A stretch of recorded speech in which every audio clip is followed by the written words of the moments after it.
HEC Paris Exécutive Éducation, formation continue pour cadres et dirigeants, vous présente le gros mot de l'écho.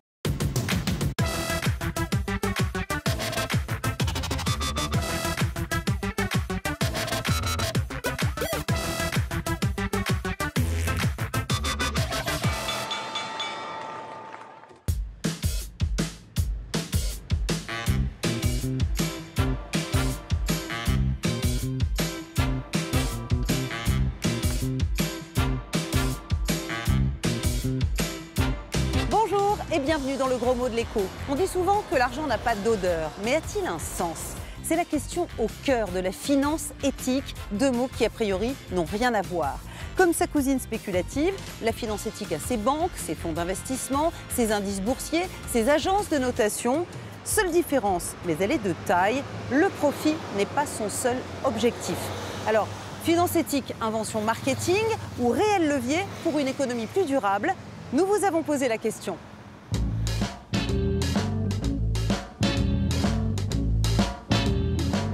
Deux termes un peu contradictoires.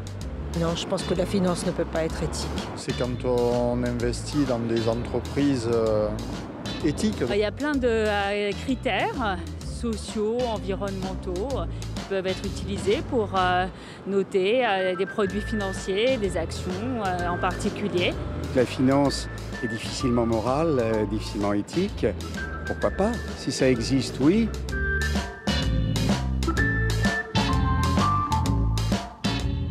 Bonjour Véronique Nguyen. Bonjour Myriam. Alors première question, la finance éthique, qu'est-ce que c'est? Avant de vous proposer une définition, j'aimerais vous parler de ce que c'est la finance. Donc, c'est une activité économique qui a pour vocation de faire fructifier le capital dont vous disposez. Et cette activité, elle est évaluée à l'aune d'un seul et unique critère, qui est la rentabilité des capitaux employés, sans égard aucun pour l'impact que l'activité des entreprises que vous financez peut avoir sur la société ou la planète dans son ensemble. Donc la finance éthique, justement, elle réintègre ces critères? Exactement. Au-delà de ce seul et unique critère financier, elle rajoute des critères extra-financiers dans une logique de poursuite du bien commun. Donc ça peut être quoi comme type d'investissement, par exemple? Ça peut être financer des activités d'énergie renouvelable, des fermes biologiques, des activités de réinsertion. C'est ce qu'on appelle les investissements socialement responsables en Alors, économie. ISR, c'est un label qui est décerné qui a été créé par le ministère des Finances et qui valide certains fonds en disant aux actionnaires potentiels, voilà, si vous investissez votre argent dans ces fonds, a priori, vous allez soutenir l'activité d'entreprises qui sont socialement responsables. Du point de vue de l'épargnant maintenant, si on veut placer son argent de façon éthique, on va vers qui et on a quels produits possibles, accessibles? C'est très très simple, il suffit d'aller voir sa banque, son conseiller, et de lui demander des produits labellisés ISR, puisque c'est un label d'État. Et si tout le monde s'y mettait, si tout le public se disait aux banques et à tous ceux qui placent, nous voulons des placements éthiques, ça changerait quoi? Ça changerait, mais radicalement la donne. Le monde serait différent.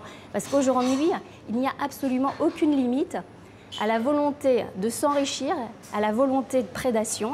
Et donc, de dire, oui, faire des profits, c'est bien, mais il y a un certain nombre de barrières à ne pas dépasser. Eh bien, ça ramènerait toute une série d'activités économiques dans un cadre qui est plus compatible avec la survie de l'espèce et la survie de la planète.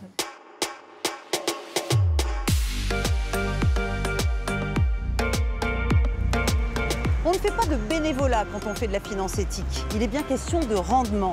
Mais le capital et ce qu'il rapporte doivent profiter à une juste cause. Concrètement, les épargnants passent par une banque ou des fonds d'investissement spécialisés. Exemple, Citizen Capital, un fonds d'investissement parisien.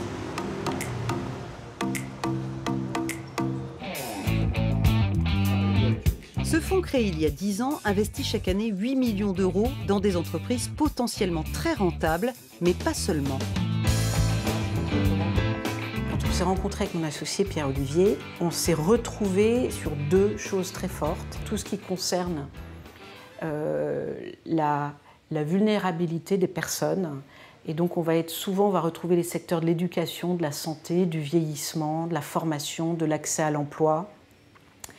Et puis il y a la question de la préservation de la planète qui n'était pas si important il y a une dizaine d'années, qu'il devient de plus en plus. Un bon investissement pour nous est un investissement où il y a un fort potentiel de développement économique, où on pense que l'entreprise peut multiplier sa taille par 2, par 3, par 10, et que cette ambition économique va tirer une ambition sociétale, c'est-à-dire qu'elle va aussi avoir un impact social fort avec son développement économique. Comment vous êtes sûr que votre argent va au bon endroit, que ces valeurs sont respectées ensuite? Au moment où on investit, on annexe ce qu'on appelle un business plan impact, qui est composé de quelques indicateurs clés, d'objectifs, au pacte d'actionnaires. Pour vous donner un exemple, Open Classroom, par exemple, qui est un spécialiste de l'éducation en ligne, ils sont venus nous voir avec une mission très claire qui est rendre l'éducation plus accessible et permettre aux gens d'être immédiatement employables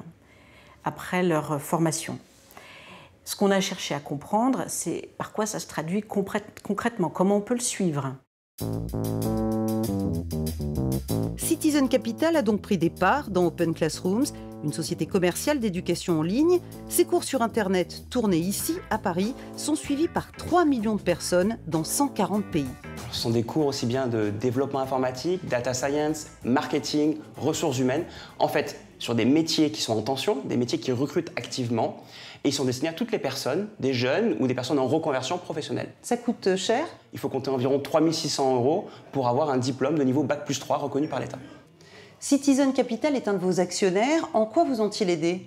Alors ils nous ont aidés financièrement d'abord, en nous donnant accès à de nouveaux fonds, mais aussi à la définition de notre mission pour notamment réaliser un comité d'impact qui vérifie tous les ans qu'on est aligné avec notre mission. Comment être sûr justement que vous remplissez vos objectifs? Il y a des critères? Au-delà des objectifs financiers, on a des objectifs sociaux qui sont de vérifier combien de personnes ont trouvé un emploi à la suite de nos formations. C'est d'ailleurs garanti dans nos formations. On rembourse les étudiants s'ils ne trouvent pas un emploi 6 mois après le diplôme. Merci Mathieu Nebra pour toutes ces explications. Merci de nous avoir permis de rentrer dans les coulisses d'Open Classrooms. Voilà, j'espère que pour vous, la finance éthique, c'est clair. Dans le doute, on résume tout depuis le début et en dessin. La finance éthique, c'est un peu le bio appliqué au placement financier. Comme sa cousine spéculative, la finance éthique est profitable. C'est dans son ADN, elle rapporte de l'argent. Mais elle a un chromosome en plus. Ces produits ont obligatoirement un impact positif sur la collectivité. Ils peuvent être bons pour l'environnement, la santé ou l'emploi par exemple. Comme la finance conventionnelle, la finance éthique propose des placements en actions, obligations, des livrets bancaires ou des polices d'assurance. Mais pour être éthique, ces produits doivent être certifiés. Pas question de financer les armes, les industries polluantes ou le travail des enfants. Du coup, la filière s'est dotée de labels. En France, il tient en 3 lettres ISR pour investissement socialement responsable. À la différence du bio, la finance éthique n'est pas plus chère, mais elle peut rapporter moins. Elle reste aujourd'hui l'exception. Certains l'accusent de n'avoir de bio que le nom. Derrière des apparences plus propres, sa vraie quête resterait le profit. Alors, prêt à donner du sens à votre argent? Avant de vous lancer dans la finance éthique, n'oubliez pas, vos questions, vos suggestions, c'est sur Twitter et Facebook. Portez-vous bien et à la semaine prochaine. HEC Paris Exécutive Éducation, formation continue pour cadres et dirigeants, vous a présenté le gros mot de l'écho.